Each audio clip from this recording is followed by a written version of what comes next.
అమెరికాలోని విశ్వవిద్యాలయాల్లో, అమెరికాలోని ప్రముఖ సంస్థల్లో, అమెరికాలోని ప్రభుత్వ కార్యాలయాల్లో ఏనాడో చైనా నుండి వచ్చేసి అమెరికాలో స్థిరపడిపోయి అక్కడే వాళ్ళ బిడ్డల్ని కూడా కనేసినటువంటి చైనీయులు ఎవరైతే ఉన్నారో వాళ్ళు మాత్రం వాళ్ళ బిడ్డలకి అమెరికా మన దేశం, అమెరికాలో పుట్టావు కాబట్టి నువ్వు అమెరికన్ మాతృభూమి అని కాకుండా వాళ్ళ చైనా భావజాలాన్నే రేకెత్తించారు, చైనా భావజాలాన్ని పెంచి పోషించారు.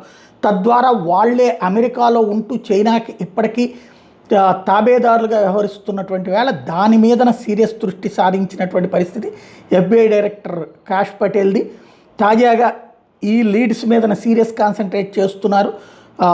ఎక్కడెక్కడైతే చైనా ఇన్ఫ్లుయెన్స్ ఉన్నదో ఆ ప్లేసెస్నన్నిటి క్లియర్ చేసి చైనాకి ఎలాంటి సమాచారం అమెరికా నుంచి వెళ్లకుండా చూడాలన్నటువంటి ప్రయత్నం ఇది ఆదిలోనే ఉంది.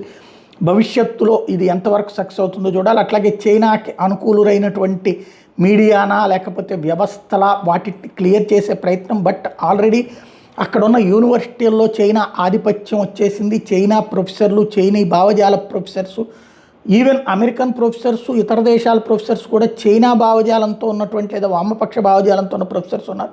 వాళ్ళు ఆల్రెడీ అక్కడ ఉన్నటువంటి యువతరాన్ని కలుషితం చేసేశారు. వాళ్ళ దేశం పట్ల వాళ్ళకి ద్వేషాన్ని పెంచారు. చైనా గొప్పదన్నటువంటి రూట్లో చూపించినటువంటి వేళ ఏం జరుగుతుందో చూడాలి.